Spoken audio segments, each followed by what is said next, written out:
একদিন হযরত আবু হুরায়রা রাদিয়াল্লাহু তাআলা আনহু মসজিদে আসতে দেরি করায় রাসূল সাল্লাল্লাহু আলাইহি সাল্লাম আবু হুরায়রা রাদিয়াল্লাহু তাআলা আনহুকে জিজ্ঞেস করলেন যে তোমার মসজিদে আসতে এত দেরি হলো কেন?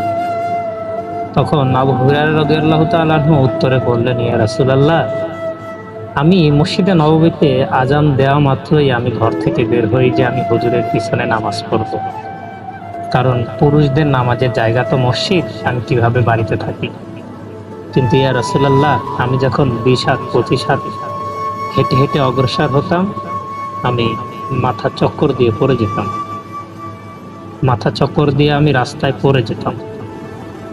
কিন্তু লোকজন এসে ভাবতো যে আমি হয়তোবা মির্কি রোগী, তাই তারা আমার ঘাড়ের উপরে পা রেখে আমাকে জুতো শুকাতো। ইয়া রাসূলুল্লাহ, খোদার কসম, আমি মির্কি রোগী না। তখন রাসূলুল্লাহ সাল্লাল্লাহু আলাইহি সাল্লাম জিজ্ঞেস করলেন, তাহলে তুমি এভাবে রাস্তায় পড়ে যাও কেন?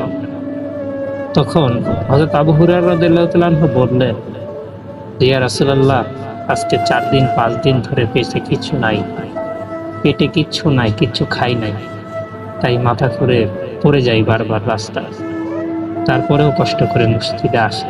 ইয়া রাসূলুল্লাহ, একটু দোয়া করে দেবেন, আর কিচ্ছু চাই না আপনার কাছ থেকে। তখন রাসূলুল্লাহ সাল্লাল্লাহু আলাইহি সাল্লাম এই দৃশ্যটি দেখে একটা থলে, ছোট্ট একটা থলেতে 12-15টা খেজুর দিয়ে বললেন যে, এই আবু হুরায়রা, তুমি এই থলেটা নিয়ে যাবে, এখান থেকে খেজুর খাবে এবং যেই তোমার কাছে যাবে তাকেই খাও।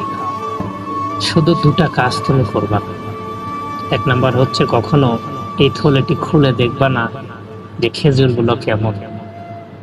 আর আরেকটা কাজ করবা না, কখনো খেজুরটি খুলে দেখবা না, গুনতে যাবা না যে দেখি তো কয়টা খেজুর আছে। শুধু তুমি খাও আর অন্যকে খাও, খাও আর অন্যকে খাও। সুবহানাল্লাহ। পরবর্তী ওলামায়ে কেরাম এই হাদিসটির উপরে রিসার্চ করতে গিয়ে তারা গবেষণা করে দেখে, ওই থলে থেকে হযরত আবু হুরায়রা রাদিয়াল্লাহু তাআলা 27 বছর খেজুর খেয়েছেন এবং অন্যকে খাইয়েছেন। সুবহানাল্লাহ। এবং তারা আরো হিসাব করে দেখেন, ওই 12-15টা খেজুরের টোপলা থেকে প্রায় 42,000 কেজি খেজুর খাওয়া হয়েছে। সুবহানাল্লাহ। আল্লাহর কত মহিমা, আল্লাহর কত কুদরতের খেলা। ভিডিওটি সবাই শেয়ার করে দিবেন যেন সবাই এই আশ্চর্যজনক ঘটনা সম্পর্কে জানতে পারে। বর্তমান সময়ের মানুষের মেধার জন্য আসলে এটা বিশ্বাস করা অনেক অসম্ভব, অনেক অসম্ভব।